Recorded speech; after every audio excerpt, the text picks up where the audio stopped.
Here's the other thing I wanted to talk about for Music Monday. Stop giving Beto O'Rourke credit.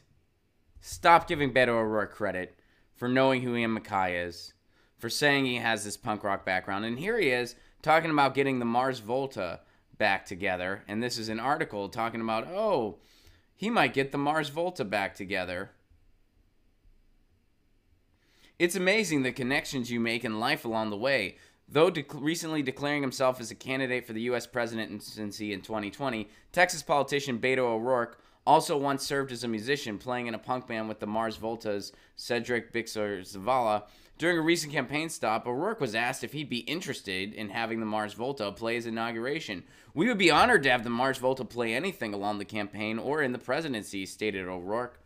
All right, so he said, yeah, and this is a skinny on Mars Volta, which started, at the drive-in, branched off into two bands, Sparta and the Mars Volta later.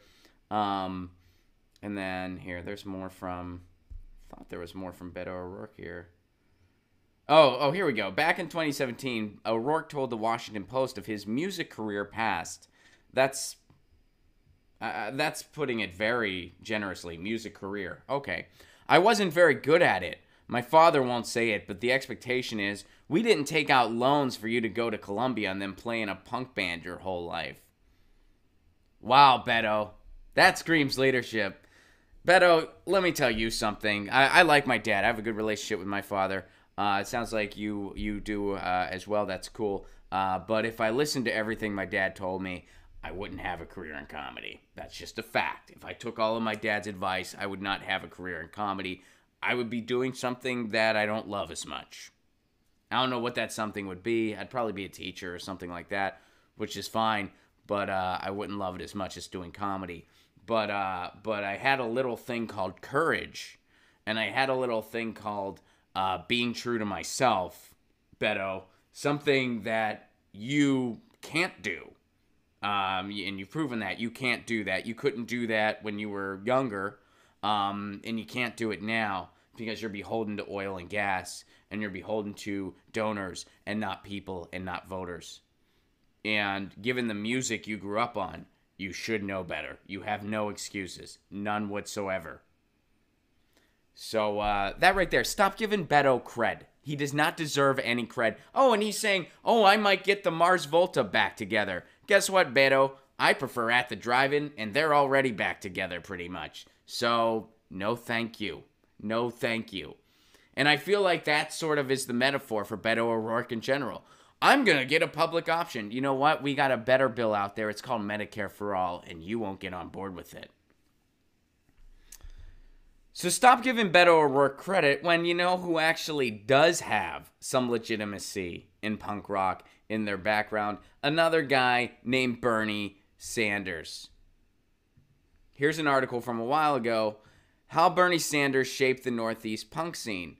The youth center Sanders opened as mayor of Burlington in the 1980s is now the country's oldest all-ages DIY venue, renowned for its punk scene. 242 Main Street, which I think actually sadly closed recently. You know what? Let me check on that right now. I think that actually closed. Yeah, okay, so it did close. Yeah, it lasted for 32 years. It closed its door. They closed the doors in 2016. But anyway, it was around for 32 years, and Bernie Sanders made it happen. All right, here's the story. So this 242 Main Street didn't get a household name quite like CBGB in New York or 924 Gilman, but it was a pretty special place. Fugazi played there. They list a lot of the people that played there. Let me find that. Fugazi, Operation Ivy. Local punk acts like Hollywood Indians, Kathy, under the management of Burlington resident Kathy Lawrence. The impact 242 Main has had on Burlington music is incalculable, said Dan Bowles, a music editor for the Vermont alt weekly 7 Days, who wrote a retrospective of the venue.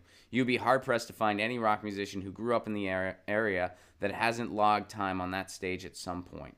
It's where most of us played our first shows and learned how to be in bands. Most of us eventually age out of 242 Main, but it's a cornerstone of the musical upbringing of local youth to this day. So, why did Bernie Sanders have something to do with this? Well, when Bernie Sanders was elected mayor of Burlington in 1981, after an upset win, he tasked O'Meara Sanders, his future wife, who at the time went by her maiden name Driscoll, and local youth organizers to find a way to improve communication between the city's politically active youth population and the municipal government. So in other words, Bernie Sanders knew what was going on in the youth culture, what was going on in punk rock, and that these bands were talking about politics in a lot of situations, that they were engaged, that they were active, and that this was a space for them to express themselves creatively. And he knew that those spaces existed throughout the country, and he saw the value in the city helping foster that space in Burlington, Vermont. So what did he do? He got it done.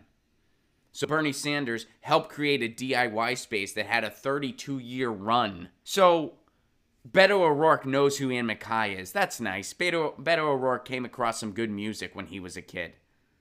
Bernie Sanders helped make Ian MacKaye's touring schedule possible. He helped, I mean, it's just one stop, so it's not like, but he helped make that possible. He played a role in that. He played a role in fostering that scene through his own goodwill. So, if Bernie Sanders is Fugazi, Beto O'Rourke is American Hi-Fi. If Bernie Sanders is L7, Beto O'Rourke is Josie and the Pussycats. If Bernie Sanders is Elvis, Beto O'Rourke is Pat Boone. But Ron, Willie Nelson did something for Beto O'Rourke. Yeah, you know what? If your options are jamming with Pat Boone or Ted Cruz, Pat Boone sounds appealing. Pat Boone doesn't sound that bad. If I was stranded on a deserted island and there was no hope for rescue, and it was just Ted Cruz and Pat Boone, I wouldn't feel bad resorting to cannibalism. No, just kidding. But you get the idea. I'm kidding, by the way. I'm kidding. So stop giving Beto cred.